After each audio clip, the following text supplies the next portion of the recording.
another edition of Cheesesteaks and Takes, the podcast show, the only multi-generational Philadelphia sports podcast coming to you on this Wednesday evening Let's amid a go. circus in the National Basketball Association, headlined by Jaylen Brown getting traded from the Boston Celtics to the Philadelphia 76ers. We gave up two first-round picks, two second-round picks, and Paul George PG8 for Jaylen Brown. Wow. Guys, we're going to start off talking about that trade, what the outlook looks like for the Sixers, what they gave up exactly, because I know, Dad, you sent a little image in the chat as far as what those draft picks look like exactly. But we want to dive into that first and foremost on this episode. Noah, I'm going to kick it to you first. Jaylen Brown, did you ever think he'd be a Sixer, Noah? And how do you feel about this trade? This was really unexpected, honestly. I didn't really have much hope for what the Sixers were going to do this off season. They've never given me any reason to ever think highly of what they can do in the off season. But I thought this was great value for a top 10 player in the NBA. They gave a Paul George who's old and makes similar money to Jaylen Brown and two firsts and 2 seconds, which I don't think was bad. Um, yeah, it still doesn't kind of feel real. I kind of got to sit with it for a little bit, but exciting. That was the biggest thing for me is the what we gave up to get a guy like Jaylen Brown. I mean, Dad, talk to me about what you have been seeing because it sounds like those draft picks are way in the future, gonna be draft picks when all the Sixers current stars are no longer under contract. Stuff we won't have to worry about for a few years, and we get Jaylen Brown for that and give up a guy that we were trying to get off as far as his contract, Paul George. We talked about it. What? How did this happen?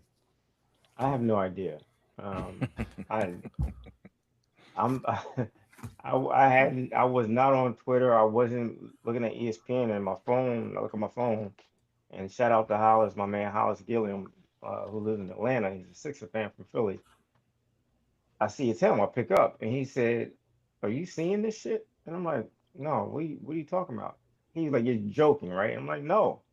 He's like, "We we have Jaylen Brown for Paul George." I'm like, there's no way. I'm still in disbelief. I can't believe that Boston would do this. Um, and that's my first thought. It's like, why is Boston trading Jaylen Brown to Philly? Like, what is the deal? I always come back to why a team wants to trade. I understand they want to get rid of Jaylen Brown, but why trade him in the division to your arch rivals within that division? So, that's my question. Is he a better player than Paul George? 1,000%. 1,000%. He's younger.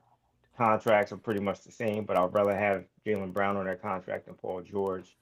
Um, the picks are concerning to me because Chuck, you and I both know probably more than these guys what a pick 3 years, 4 years down the line could possibly turn into.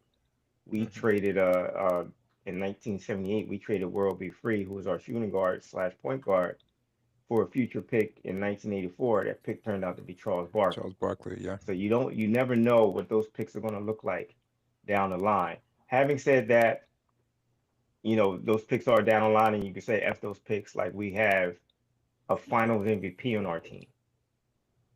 He definitely makes our team better on both ends of the floor. I'm curious to see how it's going to work out between the three guys in the backcourt, Maxi, BJ, and Brown. I'm curious to see what kind of attitude Embiid takes on. Maybe this is the first time he really says, "All right, I can actually take a step back from offense and concentrate more on defense and rebounding." Um, there's a lot to think about. I'm still in disbelief that is happening. So, like, the picks, earlier I said I don't think they gave up the Clippers pick, but I think most likely what happened is the Sixers are going to give up either their first round pick or that Clippers pick, whichever is more favorable in 2028.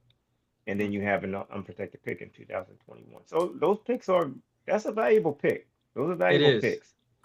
It is. Considering where the Clippers are right now after trading Kawhi Leonard, you got to figure they're Correct. in rebuild mode. That team Correct. may not